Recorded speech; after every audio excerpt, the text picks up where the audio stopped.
Selain itu pemirsa, selain oknum polisi aktif, oknum TNI aktif juga diduga terlibat korupsi MBG. Kejagung menyebut oknum TNI berpangkat kolonel itu diduga ada di balik pembelian 21.000 motor listrik.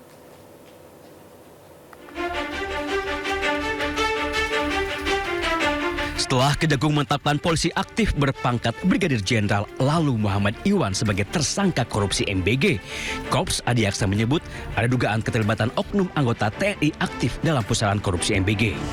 Kejagung menyebut oknum TNI berpangkat kolonel itu berinisial BU. Di dalam tubuh Badan Gizi Nasional, BU memiliki jabatan ganda, yakni sebagai Sekretaris Deputi Bidang Penyediaan dan Penyaluran dan Pejabat Pembuat Komitmen atau PPK. Sebagai petinggi di Badan Gizi Nasional, BU diduga ikut kong kali kong mengatur penggelembungan harga barang dan jasa, termasuk pengadaan sepeda motor listrik yang jumlahnya mencapai 21.801 unit. Walaupun sudah menemukan keterlibatan oknum TNI, namun Kejagung tidak bisa serta-merta memproses BU karena masih berstatus TNI aktif.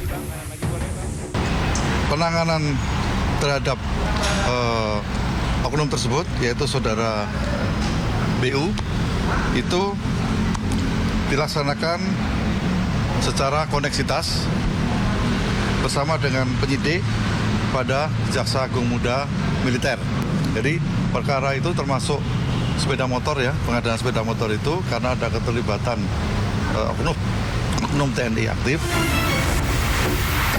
Mendengar anggota diduga terlibat korupsi MBG, Mabes TNI langsung buka suara. Kapuspen TNI Brigjen Muhammad Nas menyebut terkait masalah BU akan berkoordinasi dengan Kejagung. Jika terbukti korupsi, maka BU akan ditindaklanjuti sesuai ketentuan hukum. Dalam lingkaran korupsi MBG, Kejagung telah menetapkan 7 orang tersangka, 4 orang petinggi Badan Gizi Nasional, 3 lainnya dari pihak swasta. Tim Liputan Ainus melaporkan. Sebelumnya 7 orang telah ditetapkan sebagai tersangka korupsi MBG. Yang terakhir adalah polisi aktif berpangkat Brigadir Jenderal. Koordinator Maki Boyamin Saiman menyebut tersangka korupsi MBG bisa terus bertambah.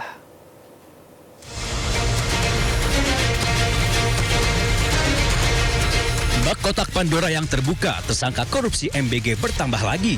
Kejaksaan Agung kali ini menetapkan Lalu Muhammad Iwan sebagai tersangka ke-7 dalam pusaran korupsi MBG.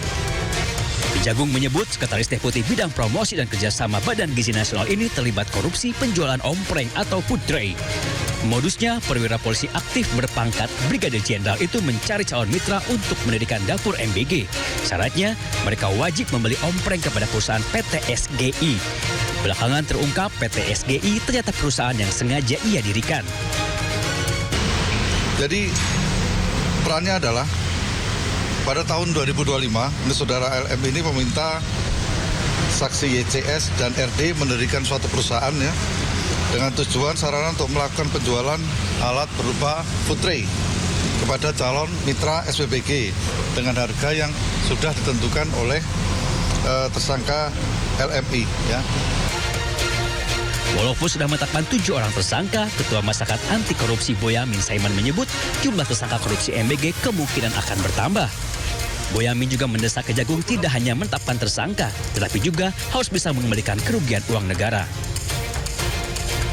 Jadi ini masih banyak yang harus jadi tersangka, karena banyak yang dimanipulasi, banyak yang dikorupsi. Mulai dari titik dapur, pengadaan motor listrik, ompreng, mungkin CCTV, mungkin diduga juga terkait dengan pengadaan pakaian, pengadaan tablet, segala macam. Itu sudah seharusnya Kejaksaan Agung menyasar semua yang terlibat dalam korupsi MBG dan BGN. Karena apapun, ya untuk pertama tujuan utamanya adalah pengembalian kerugian negara. Karena kalau tidak disasar nanti pengembalian kerugian negara akan minim. Penetapan Lalu Muhammad Iwan menambah jumlah petinggi Badan Gizi Nasional yang menjadi tersangka pencuri uang MBG. Sebelumnya, Kejagung sudah lebih dulu menangkap Ketua BGN Dedan Hindayana dan 2 wakilnya, Sony Sonjaya dan Lodewijk Kusum. Menyusul 3 tersangka lainnya dari pihak swasta, yakni Asep Yusuf Somantri, Glory Harima Sihombing, dan Andri Mulyono. Tim Liputan Ainus melaporkan. Pemirsa, Polda Jawa Barat menambah pasal baru terhadap tersangka kasus penganiayaan dan penyekapan Taufik Hidayat, yakni pasal tentang tindak pidana kekerasan seksual. Total ancaman hukumannya yakni 36 tahun penjara. Apabila kita Kabid Humas Polda Jawa Barat, Kombes Pol Hendra Rohmawan menjelaskan penerapan pasal tambahan didukung 3 alat bukti utama, yakni keterangan saksi ahli, keterangan korban, serta hasil visum. Sebelumnya Taufik dijerat 2 pasal, yakni tindak pidana penyanderaan dan penganiayaan berat.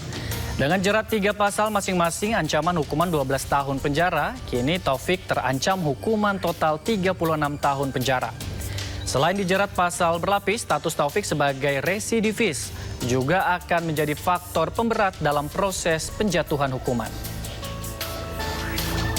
kita tambahkan konstruksi hukum baru yang saat ini kita terapkan kepada yang bersangkutan, yaitu tentang pasal 6 Undang-Undang Nomor 12 Tahun 2002, yaitu tentang TPKS. Ini sudah kita masukkan. Ini berdasarkan pertama adalah keterangan saksi ahli, yang kedua korban, dan yang terlebih dahulu yaitu presum yang sudah kita lakukan. Jadi rekan-rekan sekalian, ini kabar yang bagus untuk kita sampaikan bahwa TH saat ini telah kita jerat dengan 3 pasal berlapis. Apabila kita simulasikan bahwa konstruksi hukum ini akumulatif, berarti 12 kali 3. Berarti 36 tahun penjara. Tetapi tentu saja kita telah memenuhi unsur pasal ini, akan kita perjuangkan kepada jaksa sebagai penuntut umum, dan nanti akan di persidangan akan kita lakukan pemantauan sehingga nanti hakim bisa memutuskan yang seberat-beratnya. Mungkin demikian, terima kasih. Sebelumnya Polda Jawa Barat telah menggelar rekonstruksi dugaan penyekapan dan penganiayaan terhadap seorang perempuan berinisial YTR yang dilakukan tersangka Taufik Hidayat. Sementara korban kekerasan seksual oleh Taufik Hidayat diduga bertambah.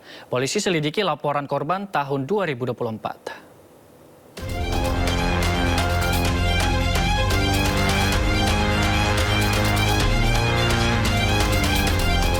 Polda Jawa Barat menggelar rekonstruksi kasus dugaan penyekapan dan penganiayaan berat terhadap seorang perempuan berinisial YTR yang dilakukan tersangka Taufik Hidayat di Bandung, Jawa Barat.